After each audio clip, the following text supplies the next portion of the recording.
Howdy, everybody. Welcome back to the class. Humanities 4, Shasta College, Film Studies. Please look on assignments. I assigned the first assignment today. Go in there, look at it, read it carefully. Watch the film Sunrise by F. Murnau. He came here he had a successful career in Europe. He was fleeing Nazi Germany and had a pretty good career in early Hollywood silent movies. This is considered a classic. And it also won the first Academy Award for Best Picture. The very first one, 1927. It is an epic film of love, lust, murder, most foul, and trying to find your truth. It's a complicated film. It's got a lot of quick editing. The acting is very subtle. No sound, folks. It is silent, but there are sound effects. You will hear trains and automobiles and music, and that's part of the whole package. Yes, it's in black and white, beautiful black and white, and it was a cutting edge. When you think about writing your essay, I don't want a review of the film. I don't want a thumbs up or a thumbs down, or you think it's boring, or you don't like black and white. I don't really want that kind of. What's the point of that? I want you to critically analyze the film. Now, that's where this little book, How to Write About Movies, is going to come in handy. If you don't have it yet, I suggest you get it. It breaks things down that I want you to write about. Like right here, it's breaking down acting. It's breaking out how's the scene staged. What is the scene about? What are the elements in cinema that were used to create this scene? What can we learn from the narrative? What can we learn? You're going to be analyzing, not giving your review, not saying you like something or dislike it or don't get it. You're going to analyze it. You're going to synthesize the elements of cinema. I know you're new, but we're jumping right into a very adult, complex film because I believe in you guys. And we will go over this book more in detail next week because I haven't heard from anybody, but I'm assuming everybody has it. If you don't, you got to let me know. Either text me or email me, and then I'm going to ask, why don't you have it? The bookstore should have it. You should be able to rent it online. That's a little book. It doesn't cost much. You can get it on Amazon for used $5 or $6, or possibly at our bookstore. Hopefully, it should be there. It's going to help you write these essays. Although I'm going to cover this material in more detail next week, I'll just start reading pages out of that book. We're not in the classroom together, so normally I would have you guys read it in class. But that's not to be. We're not in class. We're in the virtual reality class. So when you're watching that film, and I do hope you watch it, and I know what happens, believe me. There's a generation, I'm assuming you're part of that generation, that just cannot tolerate black and white films. It's like you see a black white film that puts you into a coma, or you don't understand why they're not saying words, even though they do talk in these movies. They move their mouths, but they put the printed word on the screen. Well, that should be cool with you guys. You're all texting your buddies, aren't you? That's all they're doing, is just putting the text up on the screen for you to read. Actually, early cinema was all about visual arts. It wasn't that these aren't plays, and I love plays, but these aren't plays where people just stand on stage and tell the story through dialogue. They had to tell it through visuals and through body language. And remember, we talked about earlier, and you mentioned when we were talking about Trip to the Moon, um,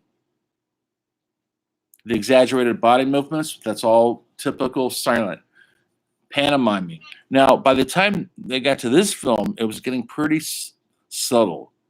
It was getting pretty normalized, like how we move now. The reason why it seems like a lot of times in these silent films they're kind of moving in a jerky fashion, it's because the cameras they had to be hand cranked like this. They're not. There's no batteries, folks. They're not plugged into the wall or a generator like they are now. They had to hand crank it, and they had to have a guy who was very good at cranking. And silent films are usually hand cranked at 17 frames a second, and that's key to the movement of those films. Modern films are cranking at 24 frames a second. It all changed when sound came in. When they could sync the sound up to the visuals, it became 24 frames a second, became normal. Even on your iPhone, it'll say the video might say 30 frames a second or 60 frames a second, but you have a cinema mode on most digital mediums, and it says, and that usually imitates 24 frames a second to make it look cinematic or like a movie instead of like a video of your birthday party or something like that.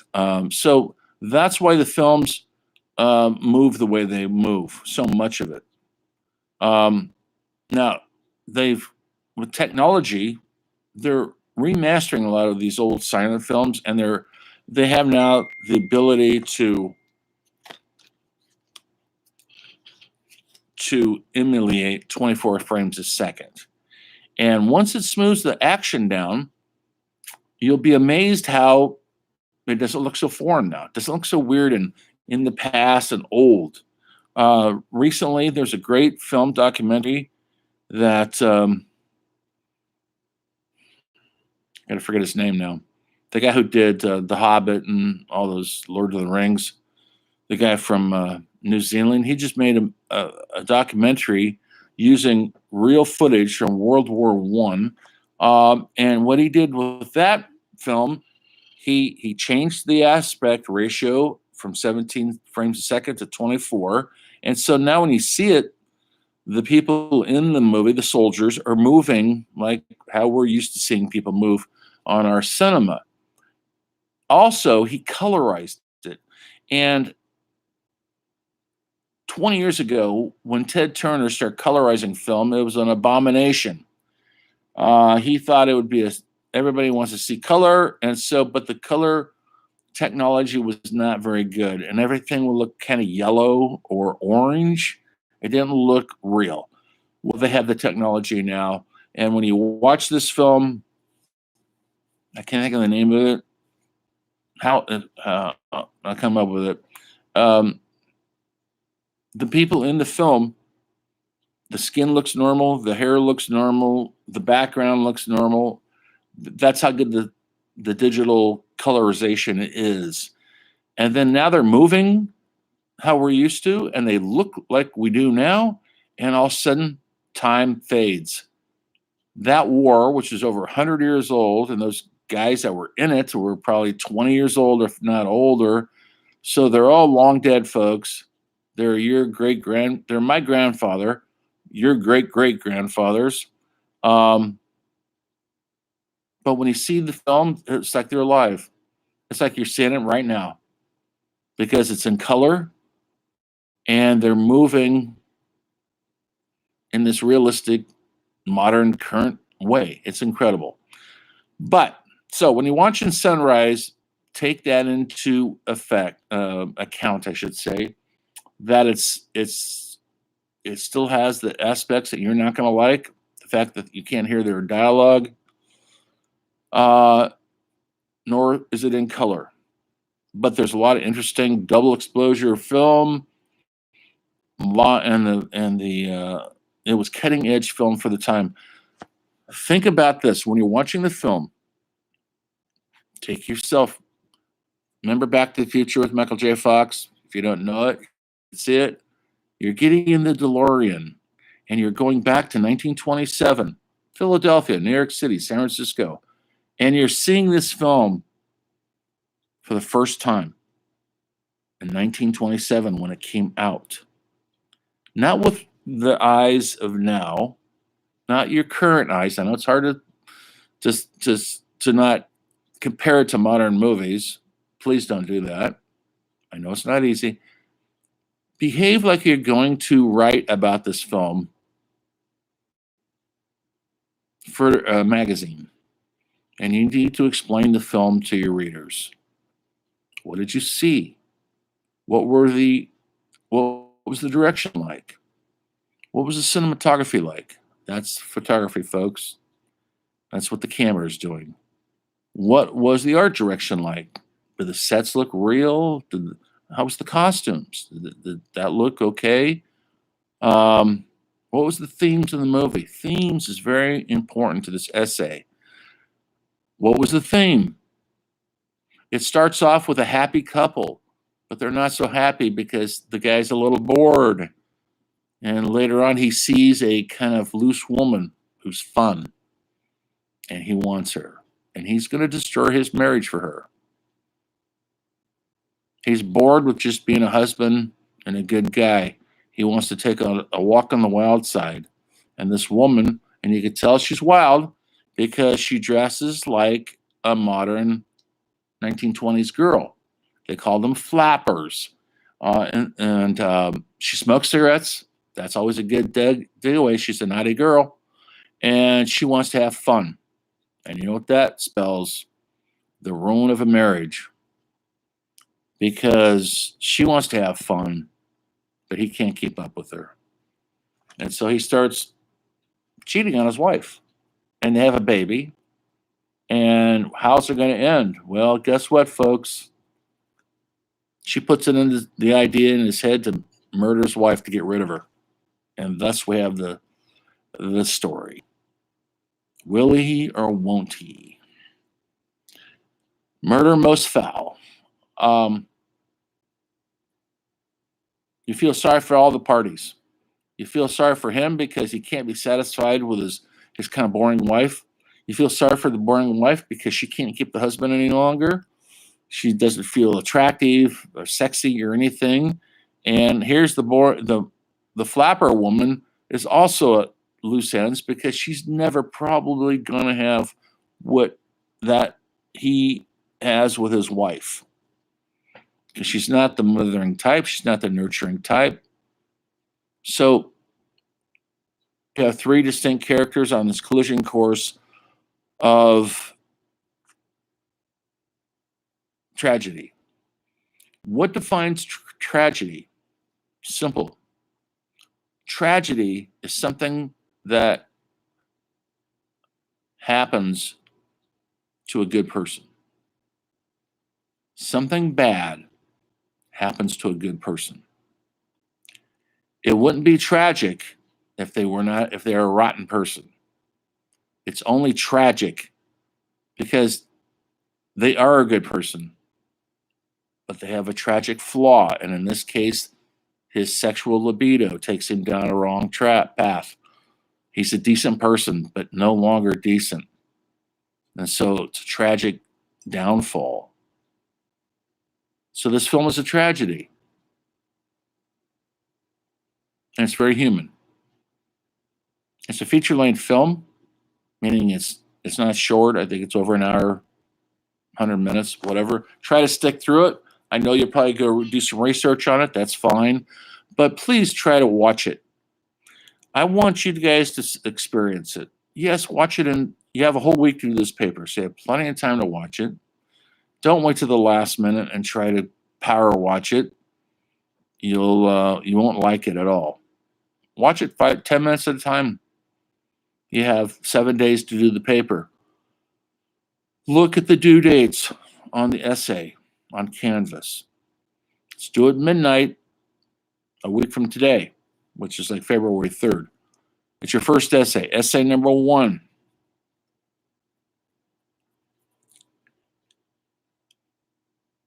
There is a window of opportunity if you're late. I gave an extra 3 days. Don't use it. You'll get right off the bat, you're going to lose 3 points for not having it in on time. So your paper goes from 10 points to 7. 7 points if you've done really good writing on it. If you can't get it in by Friday, it says there the due dates are online. You'll see it at midnight on Canvas. Upload it to Canvas. Don't hand it in. You will get a 0. Don't email it to me.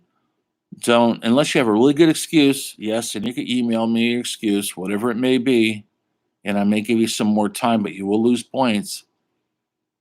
But I want everything handed in on Canvas. When people hand me things on emails, they get lost in the shuffle sometimes. And it's hard to I get 100 emails from I'm teaching 4 different classes, 2 different colleges. I've got people emailing me all day, so sometimes it could get lost in the shuffle.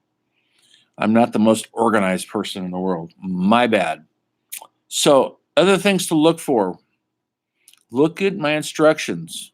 Break the film down. Okay, you don't know what a director does? Yes, you do. Look at the scene. How's it playing out? Is it working? Is it not working? Why does it work? Don't say something is good or great or awesome. No, explain that. Don't say something is horrible. Why is it horrible? I don't really care using adjectives. I want you to explain those adjectives. Don't say it's a masterwork because you don't know that. You read that. Why is it a masterwork? What makes it that? Analyze as many pieces of the film as you can. Do the best you can. It's got to be minimally 3 pages. No more than 5 pages. Don't go over 5 pages. It's too much for me to read. And you don't need to do that. But you need to have 3 pages minimal. If you don't have it, you'll lose points. Part of the discipline of these essays is the amount of pages you write, the amount of words you write. I want an MLA format. That's New Times Roman. On your font, 12 is the size. 1-inch margins. You should know MLA, or you should get used to it because all your papers in the humanities are going to be MLA. Later on, if you take science classes, it'll be APA. That's another discipline. It's not that much different.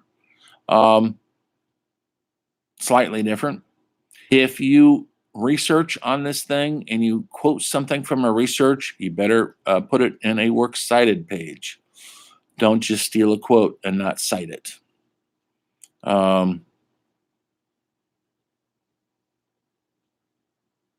Double space is real important. And here's one that, believe it or not, many people forget. Put your name on the paper. Put essay number 1. The name of this movie will help. And the date, maybe. That's fine. But make sure you put your name on the paper, okay? And tell me what essay it is. Thanks. What else? Anyway, you have a week to do it. I'll keep talking about it. Next time I see you guys won't be till Monday. If you have any questions, you know how to get a hold of me. rexhaas@yahoo.com, or text me at 530-941-9661. Just make sure you tell me your name and what class you're in. Thanks. Anyway, this movie Sunrise was 20 years into movie making, and now filmmaking has gotten very sophisticated, and this is the end product to that. The 1920s was an incredible time in this country. We came out of World War One, and supposedly the war to end all wars, the Great War. Obviously, it did not live up to its name, and we came back with a new hope that things are going to be better. And it started with 1919 or so. Women got the right to vote, folks. They get to vote now. Women, for the first time, started hobnobbing with the men that weren't married. They cut their hair. They They were coming out of Victorian era influences. That's Queen Victoria from England, who was very uptight, had the high collars. All the women had long, long hair that they'd thrown these big, and they were not supposed to mingle with men, have fun with men, drink with men. That all changed after World War One because they were alive and they were young and they wanted to have a good time. Right when that was happening, prohibition happened. No more drinking. It was illegal. Booze was illegal. But do you think it stopped anybody? No. It just took it underground to nightclubs that were called speakeasies, where you could pay a fee to go into a club and get booze again and have a good time. And people had a good time, folks. It was called the Roaring Twenties. Women were free for the first time. They were dancing. They were smoking cigarettes. They cut their hair and they were drinking with men. And so that reflected on what was going on in Hollywood. During that time in the 20s was a great furtive time for filmmakers. Comedians like Charlie Chaplin and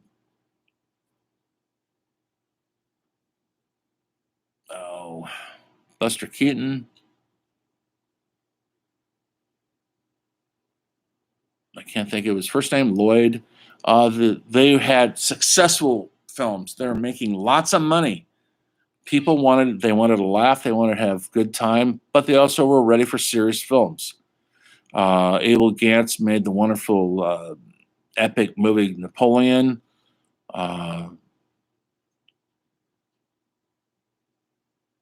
Fritz Lang made the incredible Metropolis. I wish we could watch it, but we don't have time.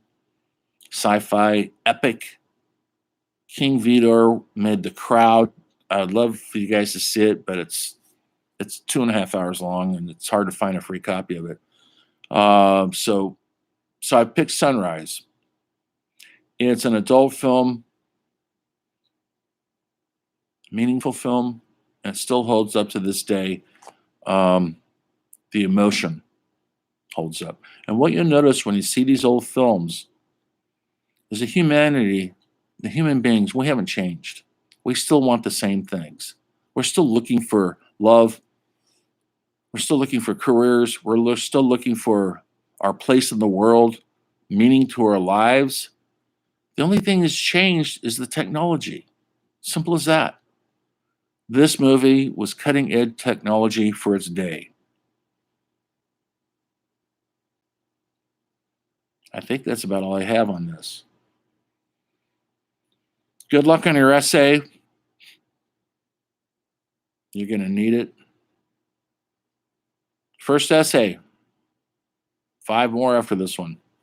We're going to try to do movies from the next 5 decades. So that's what this is all about. Then we'll do a midterm. I don't know when that is. Test. And so what I'll test you guys on will be an essay test. And it's going to be about what I'm talking about right now. What's happening in the culture?